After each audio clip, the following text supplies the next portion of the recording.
আমি আমি ঈশ্বরের নামে শপথ করিতেছি যে বিধি দ্বারা স্থাপিত ভারতের সংবিধানের প্রতি আমি অকৃত্রিম নিষ্ঠা ও আনুগত্য পোষণ করিব।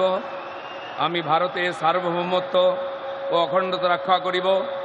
পশ্চিমবঙ্গ রাজ্যের মন্ত্রীরূপে আমার কর্তব্যসমূহ নিষ্ঠাপূর্বক এবং বিবেকসম্মতভাবে নির্বাহ করিব এবং ভয় বা পক্ষপাত প্রীতি বা বিদ্বেষ রহিত হইয়া সকল শ্রেণীর জনগণের প্রতি সংবিধান ও বিধি অনুসারে ন্যায়াচরণ করিব। আমি শ্রী দিলীপ কুমার ঘোষ ঈশ্বরের নামে শপথ করিতেছি যে পশ্চিমবঙ্গ রাজ্যের মন্ত্রীরূপে যে কোনো বিষয় যাহা আমার বিবেচনার জন্য আনিত হইবে বা আমি জ্ঞাত হইব, তাহা ওই মন্ত্রীরূপে আমার কর্তব্যসমূহের যথাযথ নির্বাহের জন্য যেরূপ আবশ্যক হইতে পারে তদ্ব্যতিরেকে আমি প্রত্যক্ষ বা পরোক্ষভাবে কোনো ব্যক্তি বা ব্যক্তিগণের নিকট জ্ঞাপন করিব না বা প্রকাশ করিব না।